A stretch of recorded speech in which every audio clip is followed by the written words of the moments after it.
Après une campagne à couteau tiré, les Catalans décident ce jeudi s'ils souhaitent reconduire au pouvoir les dirigeants indépendantistes.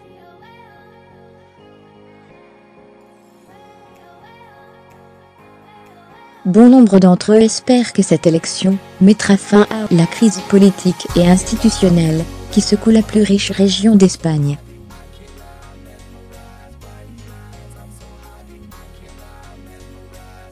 Le Parlement régional catalan sera-t-il reconduit?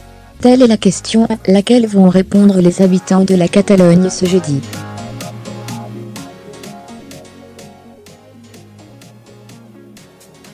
La configuration de ces élections, qui s'apparente à un nouveau référendum sur l'indépendance, mais aussi à une consultation pour ou contre Mariano Rajoy, le chef du gouvernement espagnol, est inédite. Un des candidats à la présidence de la Généralité, Carles Puigdemont, se trouve exilé en Belgique, tandis qu'un autre, Oriol Junqueras, est en prison à Madrid.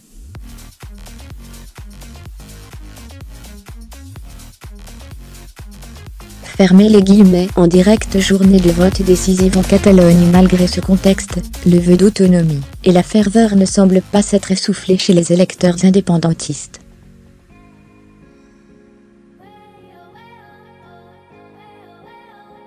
Pour Ana Sánchez Arevalo, pas question de donner sa voix au parti unioniste Ciudadano emmené par Inés Arrimadas. Je vote pour la gauche républicaine de Catalogne, ERC, je suis pour l'indépendance, proclame fièrement auprès du Figaro cette architecte barcelonaise.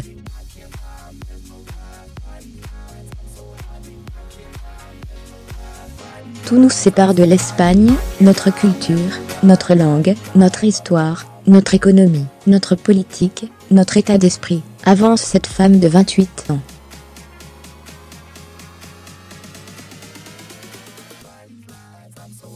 Les Catalans se sont pris pour des idiots, Madrid ne nous a jamais écoutés, et a abusé de son pouvoir, toute proposition faite par les Catalans a été rejetée.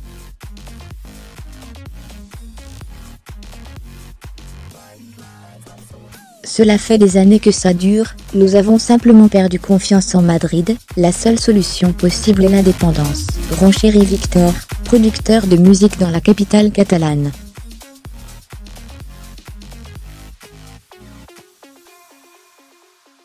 Le référendum d'octobre a marqué les esprits. Les Catalans ont été réprimés alors que tout ce qu'ils souhaitaient c'était s'exprimer démocratiquement, poursuit Victor qui espère que cette fois-ci les élections se dérouleront dans le calme et le respect de l'autre.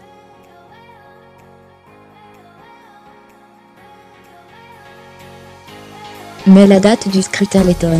Le vote se déroule un jour de semaine, j'imagine que le gouvernement souhaite ainsi de l'abstention, ce qui l'aiderait, mais les gens ici sont plus que déterminés à aller voter.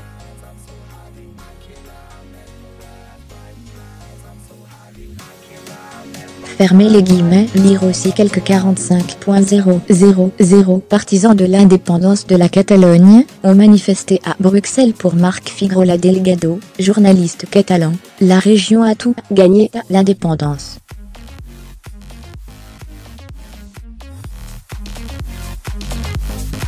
L'État espagnol a toujours été un poids pour nous, soulignait-il, en rappelant que l'Espagne a dit oui pour la guerre en Irak en 2002, alors que la Catalogne était contre.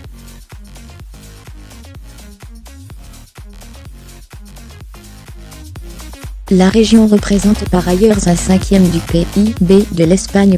Pourquoi devrais-je donner de l'argent à un pays qui m'interdit de parler ma langue, se demande André, une infirmière furieuse.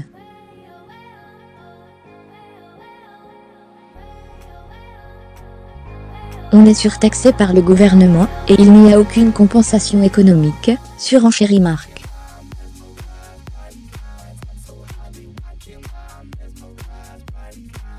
Je comprends que les conséquences de l'indépendance puissent faire peur, mais on s'en sortira toujours mieux, sans un État qui nous prend tout, et ne nous donne rien, répond le jeune Catalan, lui aussi impatient d'aller déposer son bulletin.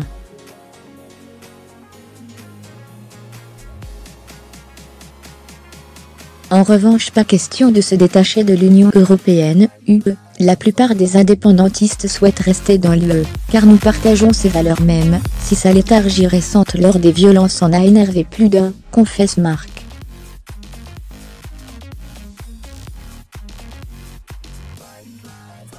Enfin, si Marc se dit quasiment certain que l'indépendance l'emportera ce jeudi aux élections, il laisse tout de même transparaître un flou quant à l'avenir de la région. À présent, je doute que nous obtenions l'indépendance officielle de sitôt, mais ce qui est sûr c'est que si on reste rattaché à l'Espagne, on va droit dans le mur.